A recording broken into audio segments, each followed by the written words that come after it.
আজকে আমি আসছি শহীদ রফিকুদ্দিন আহমেদ স্মৃতি জাদুঘর গ্রন্থাগার।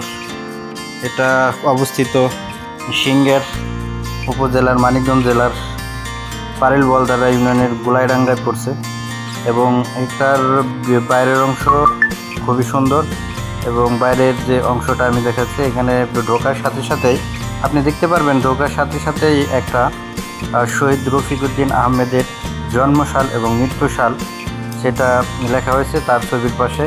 এবং এখান দিয়ে বারান্দাতে ঢুকলে পরে এখানে 1952 সালে ভাষা আন্দোলনে কতজন কীভাবে এবং কত সালে কোথায় তিনি মৃত্যুবরণ করছে এবং জন্মগ্রহণ করেছেন তারই একটি চিত্রফলক এঁকেছে 1952 সালে ভাষা আন্দোলন। এখান থেকে আমরা দেখতে পাচ্ছি যে লাইব্রেরিয়ান রুম, ওয়েটিং রুম, তার সাইডে ওয়েটিং রুম এবং এই দিকে থেকে আমি যদি দেখি ভিউ নিলে পরে আমার এটা আরও সৌন্দর্য বেশি দেখা যাইতেছে। এবং এখানে 1952 সালের যে ভাষা আন্দোলন রফিক তারই স্মৃতি বিজড়িত একটি এলাকা, তার যে গ্রামের বাড়ি এটা হলো পারিল। এই পারিলের যে রফিকনগর তার নাম অনুসারে এখন রফিকনগর হয়েছে। এবং এখান থেকে মেন গেটের থেকে ভিতরে ঢুকলে লাইব্রেরিয়ান এবং লাইব্রেরিয়ান থেকে এখানে বাইরের অংশ মেন গেট ওই যে দেখা যাইতেছে ওখান থেকে।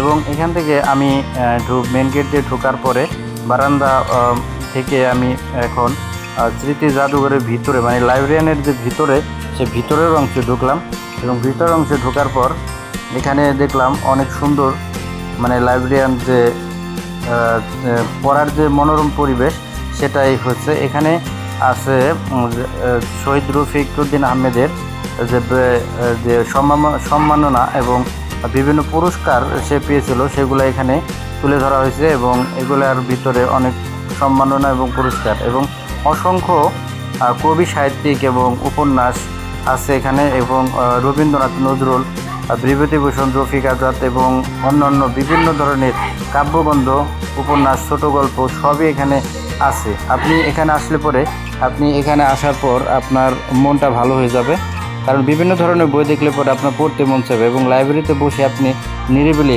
যতক্ষণ মন চায় ততক্ষণ পড়তে পারবেন। এবং ওখানে বিভিন্ন ধরনের ছবি আছে বিভিন্ন কবি সাহিত্যিকদের এবং এর পাশে বিভিন্ন লাইব্রেরিয়ান এবং নানা ধরনের কবিদের যে বাণী, বিখ্যাত যে বাণী সেগুলো তুলে ধরা হয়েছে আছে এখানে ভিতরে লাইব্রেরিয়ানের ভিতরে। এবং এখানে আইকোড করলে পরে আমি যদি জ্বালানা এইদিকে খোলাই দেই আলোটা ভিতরে প্রবেশ করার ফলে দেখা গেছে যে আরও বেশি ভালো দেখা যাচ্ছে। এখানে শহীদ রফিকুদ্দিন আহমেদের যে ব্যবহৃত জিনিসপত্র সেগুলো চেয়ার টেবিল, এখানে চেয়ার টেবিল, তার যে তার সেলাই করা যে নকশি কাঁথা সেগুলো এখানে আছে। এবং এখানে বিভিন্ন ধরনের ভাষা শহীদে আন্দোলনে শহীদ হওয়া ব্যক্তির নাম এখানে উল্লেখ আছে। এবং এখানে সাইটেই এই ভাষা শহীদদের যে বিবরণ সেটা এখানে দেওয়া হয়েছে। এবং এইদিকে শহীদ রফিকুদ্দিন আহমেদের যে ব্যবহৃত চেয়ার সেই চেয়ারটা এখানে অনেক সুন্দরভাবে প্রতিচ্ছবি হিসাবে ব্যবহার করা হয়েছে, সুন্দরভাবে বসানো হয়েছে। এবং এইদিকে শহীদ রফিকুদ্দিন আহমেদের চেয়ার, এই চেয়ারটা এবং তার সাইডে এখানে তার আঁকা নকশি কাঁথা যিনি নিজের হাতে সেলাই করেছেন সেই নকশি কাঁথাটা এখানে আছে। এবং তার ব্যবহৃত জিনিসগুলা এখানে একটা স্মৃতি হিসাবে রাখা হয়েছে তার জাদুঘরে। এবং এখানে 1952 সালের যে ভাষা আন্দোলন হয়েছে সেখানে যে বিভিন্ন রাজপথের যে প্রতিচ্ছবি সেই প্রতিচ্ছবিগুলো বিভিন্ন আঙ্গিকে তোলা হয়েছে এবং সেগুলা সংরক্ষিত করে রাখা হয়েছে। এবং এইগুলো এত সুন্দর এবং প্রাণবন্ত মনে হইতেছে যে সেই 1952 সালের ভাষা আন্দোলনের মানুষগুলোকে আমরা ফিরে পেয়েছি। আসলে এই ভাষা আন্দোলনে যারা শহীদ হয়েছে তাদের কাছে আমরা ঋণী, কেননা তাদের ভাষা আন্দোলনের কারণে আজকে আমরা এই মাতৃভাষা বাংলাতে কথা বলতে পারতেছি। আমরা গভীরভাবে এই ভাষা শহীদ রফিকুদ্দিনকে আমরা স্মরণ করি এবং তার কৃতিত্ব আমাদের এই পারিল বলধারা ইউনিয়নের গর্ব তিনি।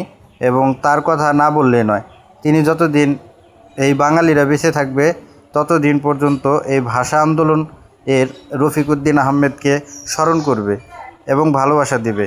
কারণ রফিকুদ্দিন মানে ভাষা আন্দোলনের প্রথম শহীদ, সবাই ভালো থাকবেন, সুস্থ থাকবেন। ধন্যবাদ।